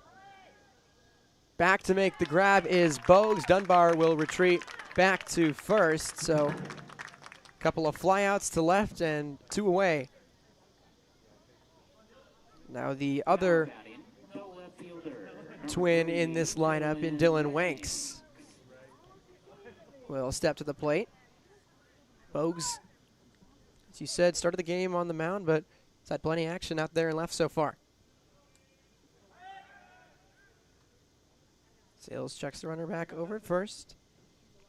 Dylan Wanks, 1 for 2 on the day. So the Wanks brothers putting together a couple of pretty good performances here in the championship game. First offering home in the dirt. 1-0.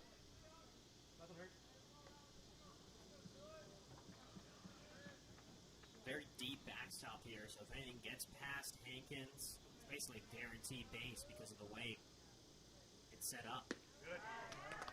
That one a breaking ball well outside, but Wanks waves and misses for strike one.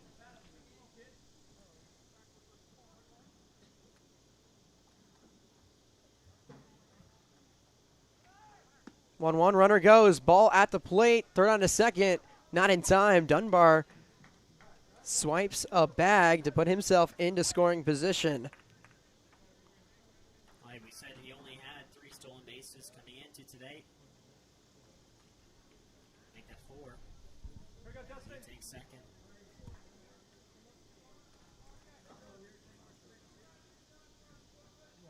Wanks playing his college ball at De Anza Community College in Cupertino, California. 2-1 lifted in the air to left. And it is gloved by Bogues out there and left.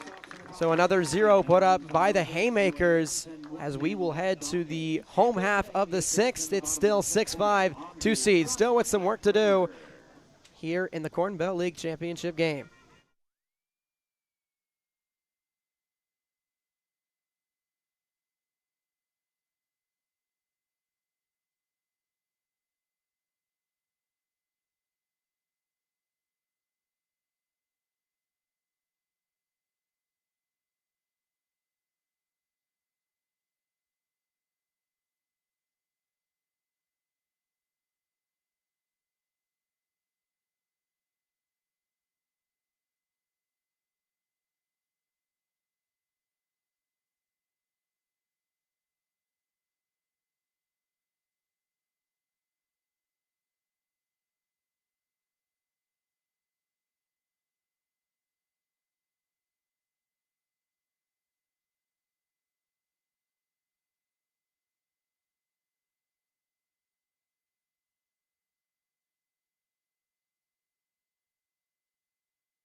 New arm now for the Black Sox here in the home half of the 6th. It's Lane Andrew to lead things off for the Haymakers. Blaine Shelbitsky into the game on the mound for the Black Sox. Through yesterday in the semifinal. He's tasked with the 6th inning here. This one going to be skied high over on the right side. That was Isaac Ziegler trying to make a play from first, but it drops. So Andrew given a second life here. That's definitely one Ziegler wants back again. Was positioned pretty well and just overran it. And in fact, it dropped in front of him. He went too far back and couldn't adjust to where the ball was going to drop. So Blaine Shelbitsky into the game here for the Black Sox. Out of Concordia University. Pitched an inning and 2/3 yesterday out of the bullpen. Didn't allow a run, gave up a single hit, struck out 1.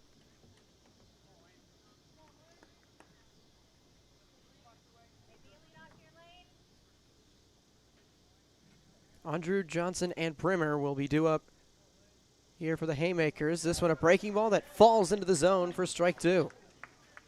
Thought Andrew was sitting on that one because it came in a little bit slower than I think Shelbitsky would have liked. And Andrew just so thrown off by the off speed that couldn't get a swing off in time. Shelbitsky, a 2.69 ERA on the season. His 5th appearance. Here's the 1-2. Fastball that catches the outer part of the plate for strike 2.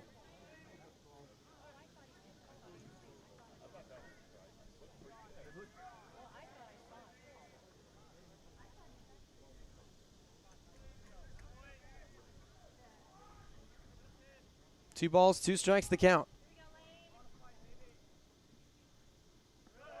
This one a breaking ball that skips before home plate, and the count goes full.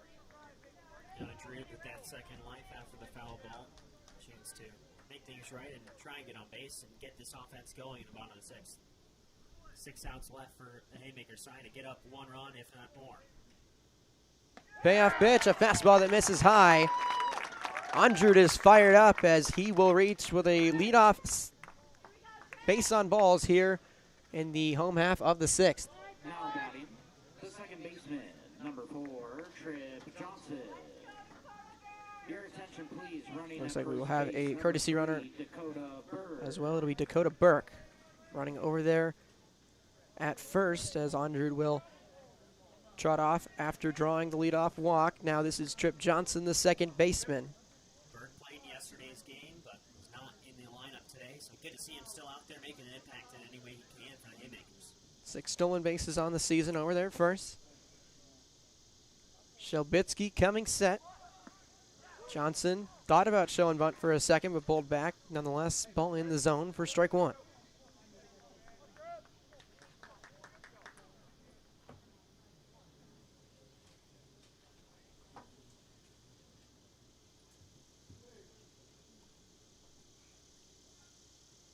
A 1 breaking ball in the zone for strike 2. A lot of work for Trip Johnson to make up here. Especially with courtesy runner at first. You'd like to get him on the move as early as possible and as often as possible as well. Here's the 0-2. This one a breaking ball in the zone. Popped up shallow center field. The shortstop in Dunbar will track back to make the grab for the first out of the inning. Burke will retreat back to first, and Johnson visibly unhappy with that one. The right fielder, number 36, John Primer. How unhappy he was with the contact there. He saw it well, made good contact with it, just a bit softer than he liked, and it's an easy play in the outfield. Now this is John Primer, the right fielder. It's 1 for 2 so far. This one going to be a bunt that he pushes up the third baseline, but it will trickle foul. Not a bad play there, especially with Primer, who's got a little bit of a motor on him. And then that courtesy runner at first and Burke.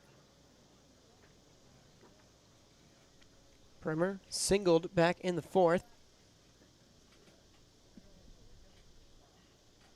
2-run single that made this a 6-5 game. He's back up now here in the bottom of the 6th. With the score remaining the same. Here's the 0-1. Runner goes. That one a strike inside. Throw down to second is not in time. And then Burke came off the bag but able to sneak his hand back in there and secure the stolen base and put himself into scoring position. Tying run up there at second here for the Haymakers. Burke didn't get the best of jumps on that ball either.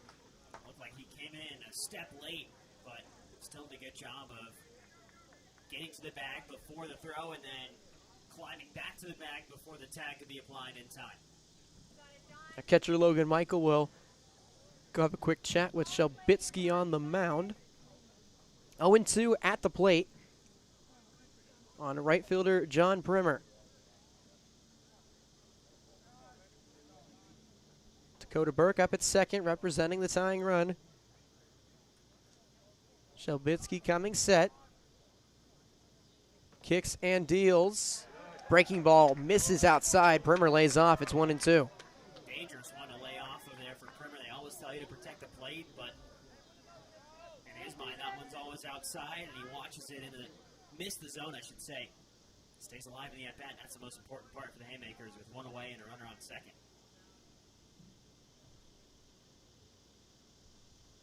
Here's the 1-2. This one to be grounded right side. Wanks able to glove it. Fires on to first in time. But a productive at-bat from Primer. He's able to move the runner over to third. Now 2 away here in the bottom of the 6th. Now batting, the first baseman, number 6, Noah Tranel. Now it's Noah Tranel, the first baseman. It's 1 for 1 so far. Tying run 90 feet away. First pitch, fouled off right side, out of play. Tranel playing his collegiate ball at Wartburg College in Waverly, Iowa. Not too far from his hometown of West Des Moines as well. Here's the 0-1. That one in the dirt. Well blocked there from Michael. Good play there from the Black Sox backstop to ensure that runner over there at third stays put.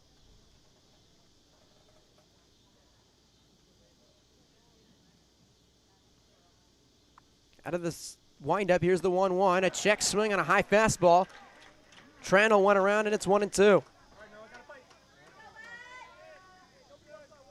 He tried one low, didn't work out. And the next one, he completely flips the angle, goes high.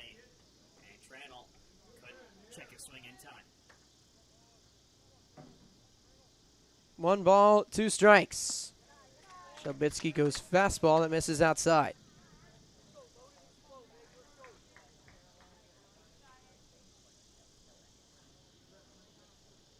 Two balls, 2 strikes, 2 out. Black Sox 6, Haymakers 5. Biggest couple of pitches of the season right here for Shelbitsky. Swing and a miss, a high fastball. He gets Tranel to chase and gets out of the inning. The Haymakers strand a base runner over at third. We'll head to the final frame. Black Sox with a 6-5 advantage. Don't go anywhere. 7th inning from the Corn Belt League Championship. Coming right up.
Final frame here from Doc Ross Field at Iowa Western Community College. Black Sox with a 6-5 lead over the Haymakers in the Corn Belt League Championship game. Mike Knockenhauer alongside my partner and good friend Arnav Pokral. Top of the order, due up here for the Black Sox in the visiting half of the 7th. And McGreer will take that one on the back of his leg. One pitch and a base runner aboard here for the Black Sox. Couldn't ask for a better last inning. You've got top of the order for both teams, essentially, because Chase Bowes will bring up the bottom of the order for the Haymakers. He's basically another leadoff guy. You've got the visiting team leading, so if they can add to it or if they keep a one-run lead in this top half of the inning, chance for the home team to walk it off. And the bottom of the 7th, I mean, really couldn't ask for a better end to a championship game than the situation that we've got on our hands in front of us. What a tournament it has been so far. So fitting that championship game going to be coming down to the final inning. First pitch to Logan Michael, misses high for ball 1. James Grace will be running over at first, placing McGreer. The 1-0 is going to be fouled off the leg of Michael. Grace pitched in yesterday's game.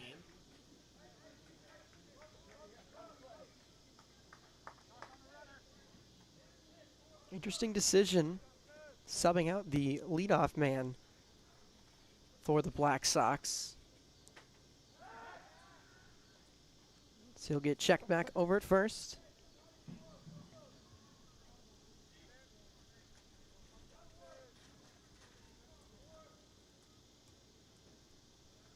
Michael 1 for 3 on the day.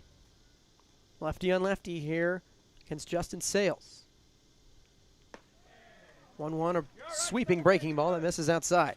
I wonder if there's maybe something that McGreer is dealing with, because they've also made, the Black Sox, I should say, have made a lot of defensive changes in the outfield, moving players left to right, into center. McGreer's been shifted a bit. Just wondering if there's anything there that McGreer's been dealing with that's keeping it from reaching that top end speed. 3 balls and a strike to Logan Michael. Pitch from Sales, breaking ball that catches the zone to fill the count. Really well worked pitch there from Sales. Knows he has to hit the zone, but wants to go off speed and finds a way to get it done. Here's the payoff pitch. Goes fastball inside, and it misses. Logan Michael with some great plate discipline there. And the first 2 base runners aboard here for the Black Sox for Colton Blakely. And that will warrant a mound visit here from Dalton Stamper and the Haymakers.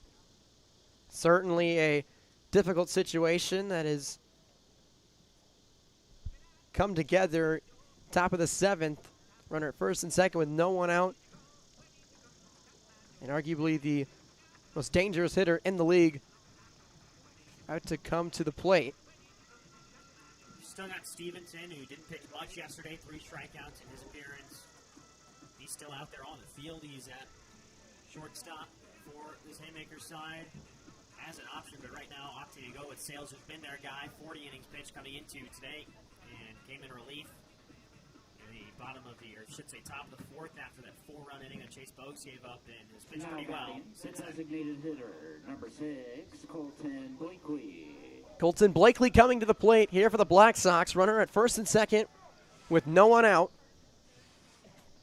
1 for 3 on the day. Had a 3-run homer to give the Black Sox their first lead of the game back in the 3rd. First pitch he sees is an off-speed in the zone for strike 1. Really good to not get a call that you want from Sales in the last at-bat. Forget about it. Turn around, fire in the strike zone for an 0-1 count. 0-1. Looks like he went with a breaking ball outside. That misses. 1 ball, 1 strike. Here to the designated hitter, Colton Blakely. Sales looks the runner back. Now he'll fire, but home plate umpire calling time right beforehand. I don't know if it was Blakely who called for it, got it off in time, but either way, pitch was way off after Sales got thrown off by the umpire's motion, so we'll do it all again at 1-1.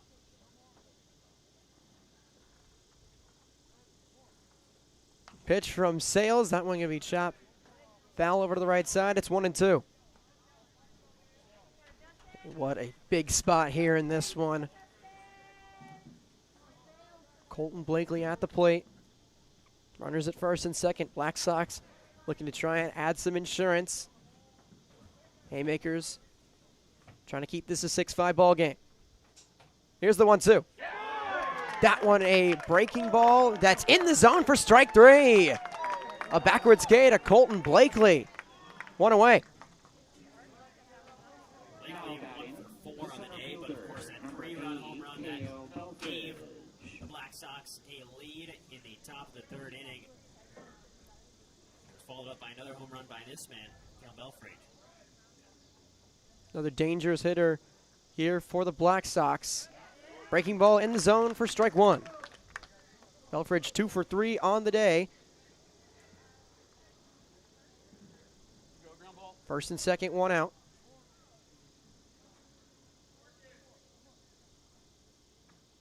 Here's Sales.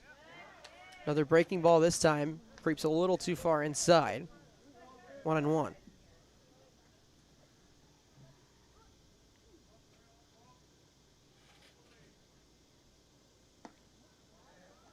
This one misses as well.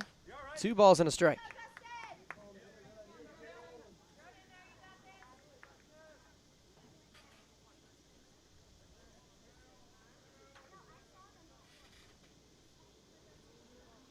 Here's the 2-1 from Sales. That one got away from him. Now a hitter's count. Here for Cale Belfrage. Surprised we didn't see a pickoff attempt at least from second. Sales was checking back there so much it looked like his mind got caught in the runner's mindset of if he'll go or not, and I thought maybe you just throw the pickoff just to reset yourself and keep the runner honest. Here's a 3-1.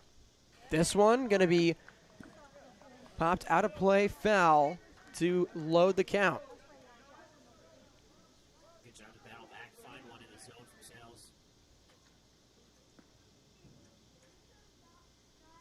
3 balls, 2 strikes. Justin Sales. Coming set. Payoff pitch. Breaking ball, misses high, and the bases are loaded. And that's a call that Sales, 3 inches lower, that's in the zone. So got the call in the last batter to get Blakely out looking, but this time, with only 1 away, could not get the call a second time on that high breaking ball. Now Isaac Ziegler, the first baseman, will go have a quick chat with his coach and Buddy Mercado over at third. Mercado was the main coach for the Filth Ballers throughout the season, assumed duties this Black Sox squad as well for the postseason. He's done a heck of a job in this single elimination tournament. This Black Sox team fighting back so many times, so many clutch moments these past few days. 1-0 to Ziegler. This one lifted in the air to right. Primer tracking it. He'll make the grab, but that's going to be more than deep enough for Grace to come in from third to score. So the Black Sox add some insurance. They make it 7-5 here in the top of the 7th. Couldn't ask for a better piece of hitting there from Ziegler. Just lifts it high and deep enough to allow the runner to come home. Again, you saw 2 on with 2 away, so a single scores the runner from second. Michael's got a bit of speed for a catcher. And so now Dunbar's got a chance to continue to add to what is now a 2-run lead. A huge insurance run here for the Black Sox. Now Charles Dunbar at the plate. Fouls off first pitch he sees. 0 for 2 on the day. Struck out in the second.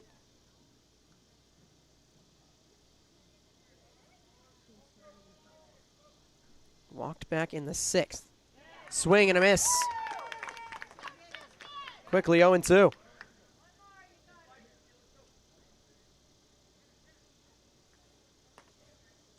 Michael up at second, Belfridge over at first.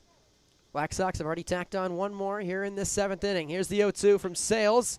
This one going to be popped up, right side, shallow right field. It is Johnson underneath it to make the grab, but the Black Sox add on an insurance run. They will take a 7-5 advantage. 3 outs away from a Corn Belt League championship. The Haymakers will try and fight back.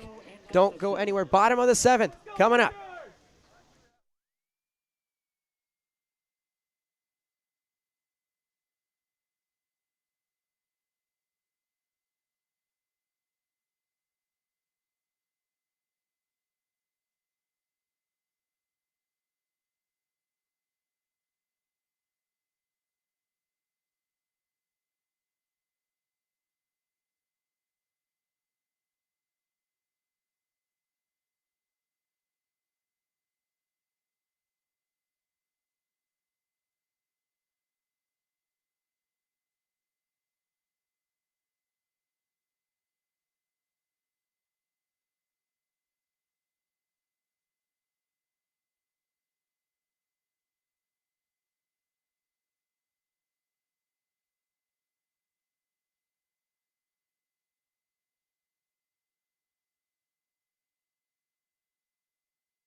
Stage is set here in Council Bluffs.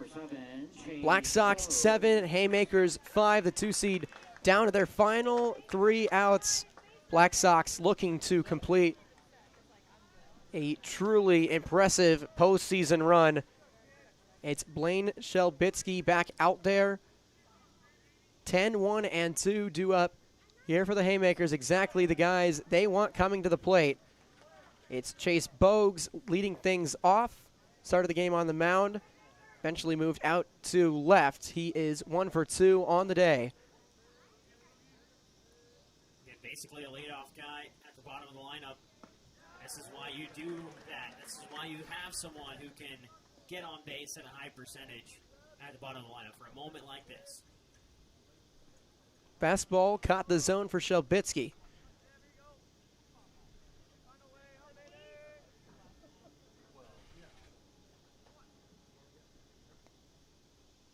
One goes off speed high and misses. Biggest thing here for Bogues, just get on base, find a way to keep the inning alive for the top of the order. We want to get to Stevenson and Hankins because those are the guys that have delivered all season long. 2-1, that one got away from Shelbitsky, and the leadoff man is aboard. So Bogues is plunked by a breaking ball that slipped out of the hand of Shelbitsky. And now the top of the order coming to the plate here for the Haymakers. Right on cue, we talked about it. Just find a way to get on base, whether it's a walk, whether it's an infield single. Hit by pitch counts just the same because it gets you on the base paths, and Bogues has a bit of speed if he wants to try and steal, but I don't think the Haymakers will make that decision. You don't want to risk a caught stealing being that first out. There's again another meeting, and there is an arm. And a couple of good arms available for the Black Sox, including likes of Wade Spencer. But instead, a different call will be made for the Black Sox to go to a new guy to close out this game. Looks like it's going to be Isaac Ziegler.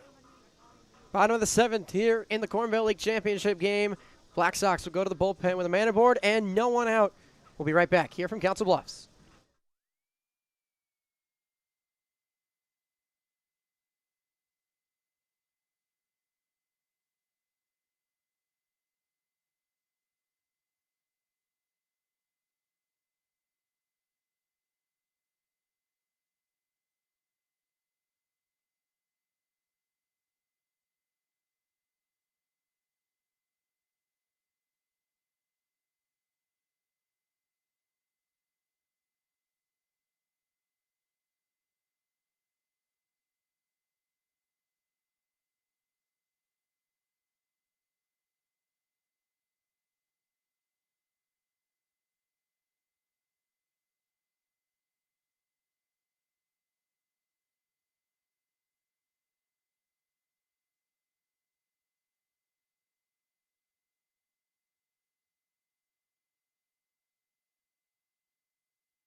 A handful of defensive changes here for the Black Sox, including a new arm on the mound. Isaac Ziegler will go from first to the mound. It'll be Dylan Wanks moving from left to first. Blaine Shelbitsky will stay in the game. He'll go to second. Christian Wanks will go from second out to left. Now it's the top of the order here for the Haymakers after Chase Bogues led off the inning by getting hit by a pitch. That puts him up at first. 6.2 ERA for Ziegler, second most on the team in terms of innings pitched with 35 behind Colson and it's 47. First pitch is a breaking ball in the zone for strike one. DeGilio, 1 for 3 on the day. Leadoff man for this Haymakers team. Ziegler will check Bogues back at first.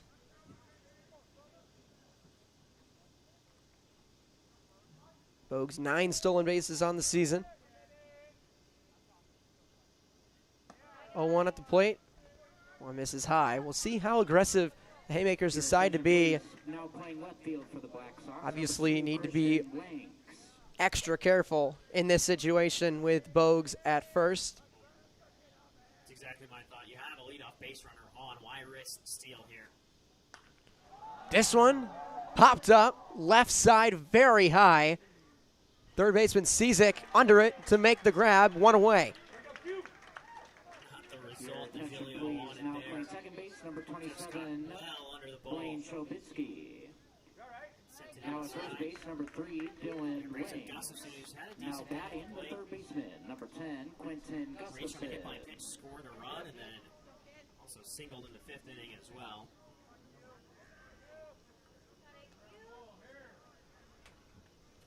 So Gustafson coming to the plate now. First pitch he sees. This one going to be grounded left side.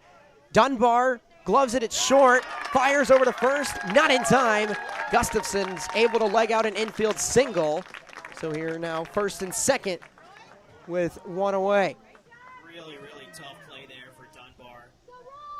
Moving away. Didn't have the double play ball either, and the ball just didn't come to him with the speed he would have liked. Couldn't get the throw there in time. Good running by Gustafson just to hustle it out. Know that it's Now staying in the batting, infield the and make the shortstop, throw there. number 12, Roy Stevenson. Now Roy Stevenson, the shortstop, coming to the plate. Tying run aboard. Winning run at the plate for the Haymakers.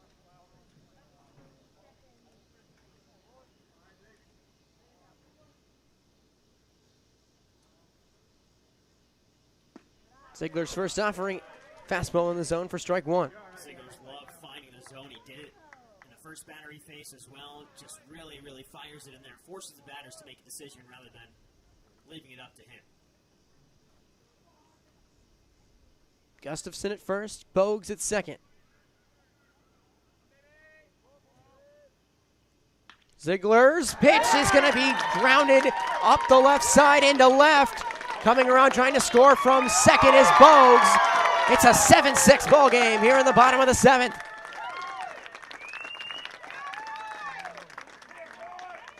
Bogues was off as soon as he saw the ball get past the infield. He was already halfway past the base paths, well past the shortstop, and then after that, it's a quick turn to home for Bogues. Really well worked after reaching on a hit by pitch. Advances on the infield single, and then second to home on a single to left. And all of a sudden, it is even closer. Winning run on the board at first base. So Stevenson cuts the lead in half, gets the Haymakers to within a run. Tying run moves up to second. This is Marcus Hankins, the catcher. He was 3 for 3 yesterday, 0 for 3 today. Takes a first pitch strike on the outer part of the plate.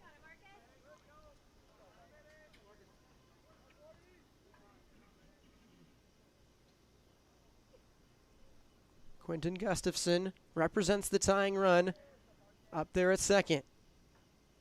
Here's the 0-1.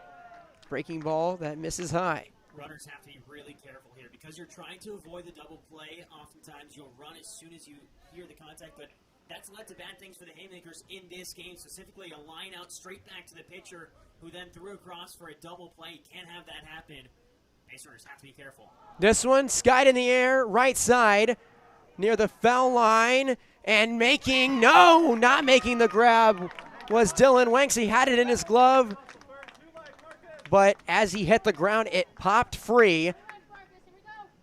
So Hankins gets a second life as Wanks nearly came up with an incredible catch over there in foul ground over on the right side. Would have been a really interesting situation because if Wanks catches that, then both runners will advance.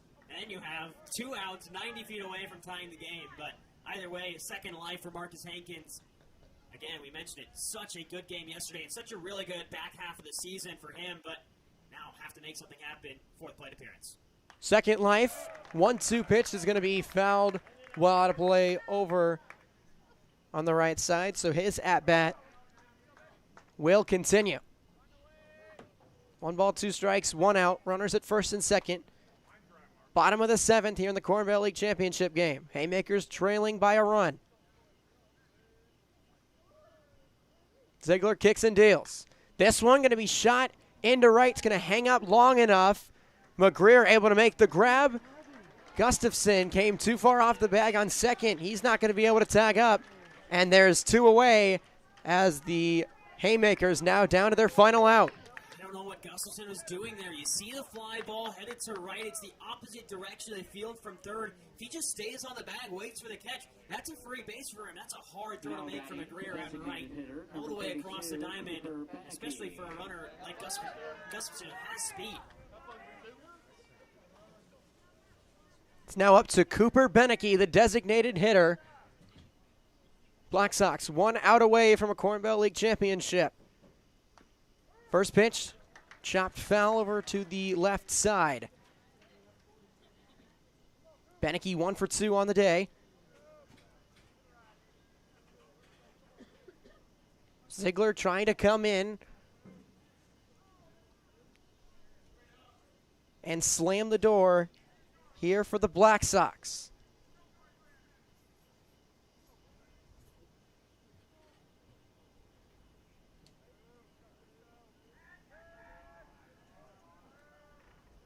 Ziegler looks Gustafson back at second.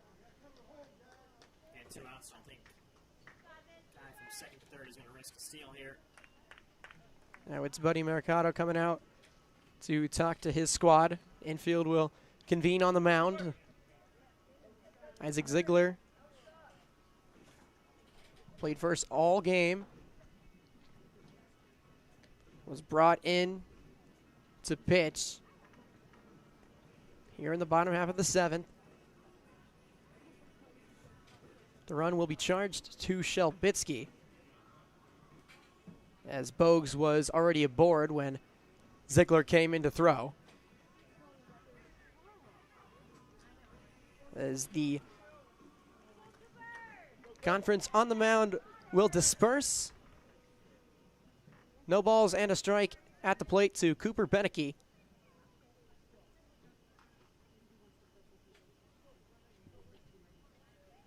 Everything on the line here in Council Bluffs at Iowa Western Community College.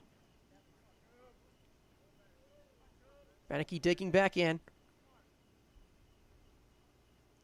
Pitch from Ziegler. Breaking ball that misses high. Big thing here is run on contact. So single scores a runner from second and Gustafson if it gets to the outfield. If it's an infield single, bases will be loaded. So again, moment could not be bigger for Beneke here. 2 away, runner on second. Here's the 1-1. This one going to be chopped to the backstop. Foul. 1 ball, 2 strikes. Black Sox 1 pitch away. Haymakers down to their final strike.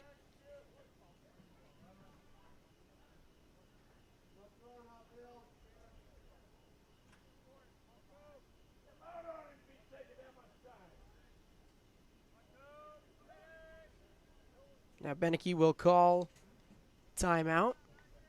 So much writing on this next pitch from Isaac Ziegler.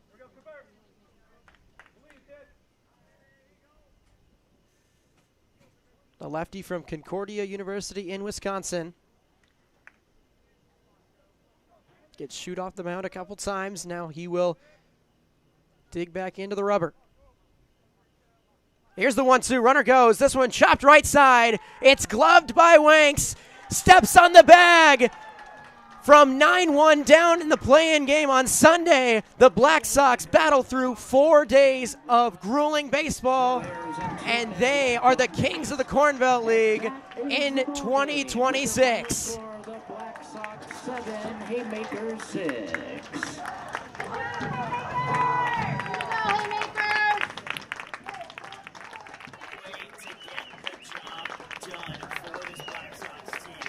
Fans at this time, let's hear it for the Haymakers on their outstanding Crucial insurance run at the top of the seventh is the game-winning run for the Black Sox because the Haymakers found one in the bottom of the seventh through Bogues, but could not find another. 7-6. What a moment for the Black Sox. What a run in the postseason. First time we've seen 9 teams in the postseason, and it is a team in the playing game, the 8th seed that goes all the way to the championship. Arnav, you and I were talking last night about the play-in game possibly being even an advantage for a team, just having that extra day, that extra game just to get yourself ready. And in terms of the Black Sox, they were dead to rights. Their season felt like it was well more than over. I mean, down 9-1 against a Red Raider team that was far and away the bottom of the lineup, bottom of the standings in the Corn Belt League, able to battle their way back down 9-1, win it 11-10, and then the next day you got to go out and face the number 1 seed in the Crop Dusters, and they take care of business in extra innings. And then yesterday you and I saw as the Bombers went down at the hands of these Black Sox, and then today going down 3-0 after the first, able to battle all the way back. What a run this was from this Black Sox team. Back-to-back days with a 1-run victory. Offense just gets the job done barely, and the defense hangs on. What a moment for the Black Sox. What a run. And it was close throughout the entire regular season. We spoke yesterday how close the standings were from 1st to 8th. Of course, the Red Raiders were well behind at 9th. I believe 7-22 is how their season finished. So really, really close. And to see an 8 seed get the job done in the championship game, really impressive. It shows the parity of this league and what this league has grown to. It really has. As the 2026 season of the Corn Belt League comes to a close, it's the Black Sox lifting the hardware here at Doc Ross Field at Iowa Western Community College. That will do it from us here in the press box. From all of the people who make this league run the way it does, and from all of you at home listening, we thank you so much for tuning in all season long. We'll see you next summer here at the Corn Belt League. But from us, my partner, good friend, Arnav Pokrel, I'm Mike Knockenauer, saying so long from Council Bluffs.